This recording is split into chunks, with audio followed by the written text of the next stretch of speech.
안녕하십니까. 송국근 혼술 12월 26일 화요일 오후에 인사드립니다. 조금 전에 국민의힘에서 한동훈 비대위 체제가 공식 출범을 했습니다.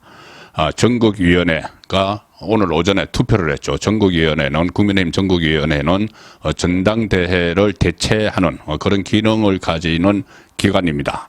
전국위원회가 오늘 두 가지 안건을 오전부터 투표를 해서 조금 전 1시에 발표를 했습니다. 비대위 설치 및 한동훈 비대위원장 임명 안건이 오늘 표결이 됐는데 전체 824명, 전국위원회가 인원이 824명입니다.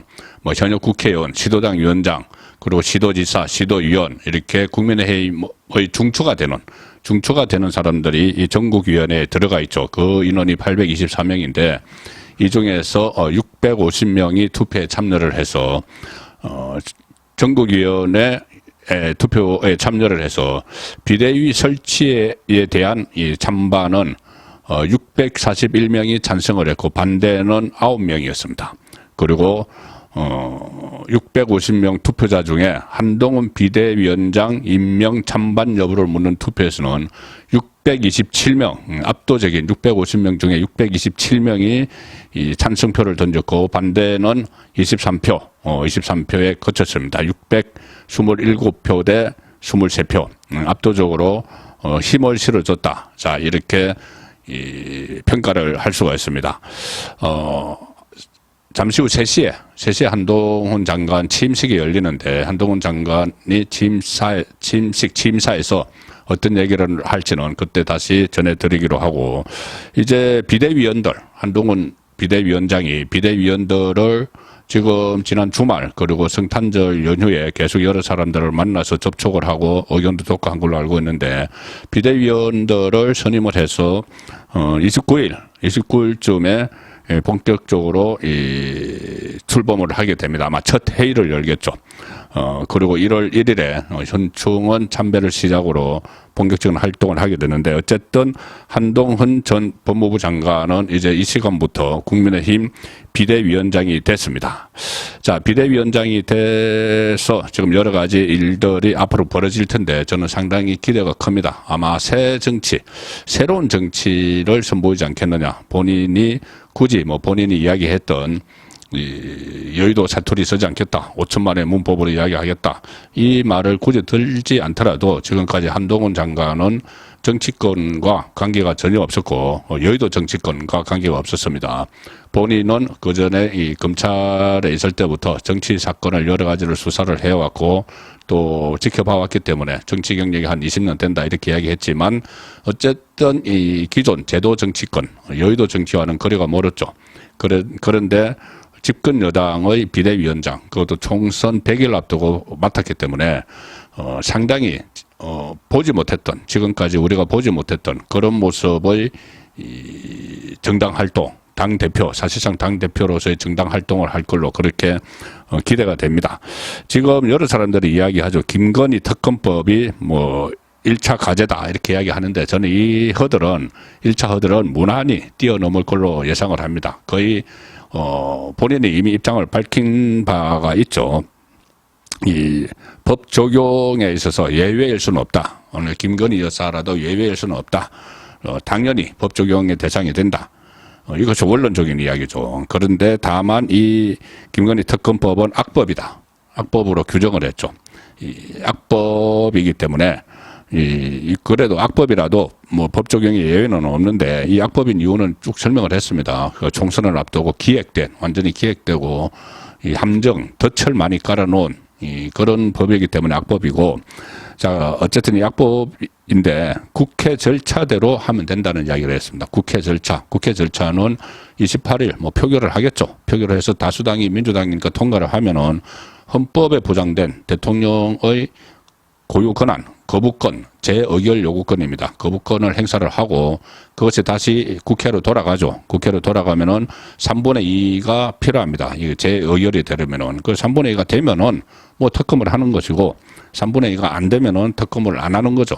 자, 그렇게 아주 무슨 이것을 가지고 아주 엄청난 난간에 처음부터 봉착하는 것처럼 한동훈 비대위원장이 그렇게 하지만은 그렇지 않습니다. 그리고 이것은 또 한동훈 그 비대위원장 취임 전에 뭐 발의가 되고 패스트 트랙에 태우고 막 한 것이기 때문에 지뢰 같은 이 김건희 특검이라는 이 지뢰를 지금 제거하는 움직임도 이미 있었습니다. 그 취임 전에 한동훈 비대위원장 취임 전에 지뢰 제거 작업이 있었는데 어제 당과 정부 대통령실 긴급 비공개 회의를 했죠. 여기서 거부권 행사를 명확히 했습니다. 거부권을 행사한다. 윤석열 대통령 거부권을 행사한다. 워낙 이게 엉터리 악법이기 때문에. 그리고 원내대표인 윤재옥 원내대표가 어제 참석을 했는데 윤재옥 원내대표가 총대를 맨다고 했습니다. 내가 처리하겠다. 이 김건희 특검법은 원내 문제이기 때문에 국회에서 일어나는 일의 총책임은 그 실질적인 현장 책임은 원내대표에게 있죠. 물론 그 뒤에 당대표 격인 비대위원장의 의견이 없을 수 없지만은 윤재욱 원내대표는 한동훈 비대위원장의 의견이 있으면은 들어서 본인이 처리하겠다. 이렇게 총대를 맸습니다. 그래서 이 문제가 그렇게 무슨 그 큰 난관처럼 이렇게 일부 언론에서 보도를 하는데 그것은 아니라는 말씀을 드리고 또 내일 이준석이 탈당한다고 지금 예고를 해놨죠. 이준석 탈당을 또 어떻게 할 것이냐 붙잡을 것이냐 이런 가십성 기사들이 흥미 위주의 기사가 나오는데 이 한동훈 비대위원장은 이준석 탈당은 아예 그 무시를 할 겁니다. 아무 반응을 안 보이겠죠. 반응을 볼 하등의 이유가 없습니다. 이준석 탈당이 내일 본인이 약속한 내일인데 뭐 진짜 할지는 좀 더 지켜봐야 되겠지만 어쨌든 지금 한다는 그 쪽으로 가닥이 잡히니까는 그렇더라도 아직 비대위원도 구성이 안 된 상황에서 오늘 취임을 하지만은 무슨 이준석 문제에 대해서 입장을 내고 그런 것은 아마 없을 걸로 예상이 됩니다. 아무 반응 없이 그냥 무시하는 거죠. 자, 이제 실질적으로 한동훈 비대위원장이 해야 될 일은 지금부터입니다. 이런 김건희 특검법, 이준석 탈당 이건 그전부터 있었던 그 사안이고 이건 기존에 있던 원내 지도부나 이런 데서 알아서 하면 되는 것이고 1차 과제는 사실 공천관리위원회를 꾸리는 거죠. 공천관리위원회 이게 총선 승리의 절반을 좌우합니다.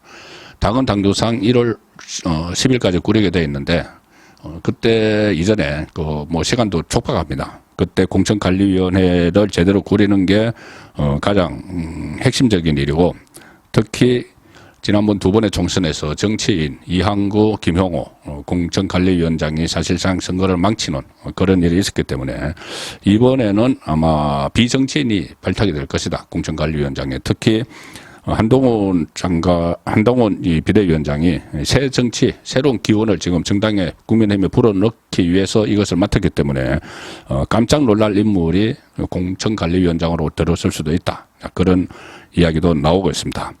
이 민주당에 미칠 파급 효과도 지금 만만치 않을 걸로 보입니다. 정청래 같은 경우에는 속으로는 이게 상당히 긴장을 하면서도 겉으로는 한나땡, 한동훈 나오면 땡큐 이렇게 하지만은 그게 아니죠. 지금 검사 출신 한동훈 대 피고인이자 피의자인 그 이재명의 대결 구도 다 이게 선명하게 지금 잡히고 있습니다. 그러면 민주당에서도 이거 안 되겠다 싶으면은 이재명 손절론이 나올 수가 있죠. 그래서 이재명의 핵심 척건 친명자장이라고 불리는 정성호 의원이 수평선 너머로 쓰나미가 밀려오고 있다. 자, 이것은 민주당에 미칠 파급 효과를 염려를 하는 겁니다. 그래서 민주당에도 한동훈 효과가 폭넓게 파장을 일으킬 걸로 예상이 됩니다. 본인이 이번 총선에 출마할까? 이 부분 제가 정가 뒷담화에서 한번 말씀을 드렸는데 출마 안 할 가능성도 있다. 아마 현재 상황에서는 출마와 불출마가 반반인 것 같은데 변수들이 있습니다. 이제 공천관리위원장이 들어오고 공천관리위원회가 꾸려지면은 전체 구도를 새로 짜겠죠. 지금 인재영입위원장이나 사무총장실에서 밑거름은 그려놓은 것이 있지만 공천관리위원장이 들어오면 전체 포석을 다시 놓습니다. 그것을 기반으로 해서 그 포석을 놓는 과정에서 한동훈 비대위원장이 또 나중에 공동선대위원장, 원희룡과 공동선대위원장도 맡을 가능성이 있습니다. 어떤 역할을 할 것이냐, 전국 선거를 지휘하는데 어떤 역할을 할 것이냐, 여기에 따라서 총선에 직접 출마도 하면서 선거를 지휘할 수도 있고 아니면은 지휘는 하되 출마를 안 할 수도 있는 그 상황도 예상이 되고 있는 겁니다. 아마 공관위 출범 후에 판단을 할 텐데 전체 구도, 선거 구도와 또 하나 선거법 개정, 이것은 비례대표 출마 여부와 관련되어 있죠.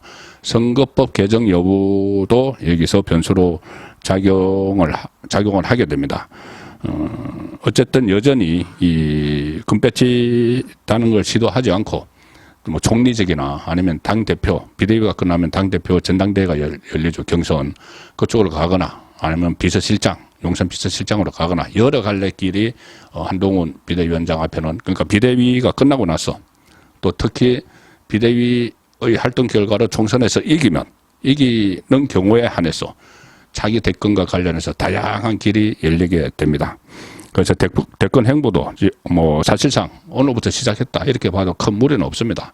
최근에 각종 여론조사에서 이재명과 맞대결해서 제쳤다 뭐 이런 결과도 계속 나오고 있죠. 물론 모든 이런 일들은 총선 승리가 발판이 되기 때문에 한동훈 비대위원장이 오늘 출범을 하면서 총선 승리를 위한 오늘 이후에 어떤 카드를 내놓을지 그것이 최대의 관전 포인트가 되고 있습니다.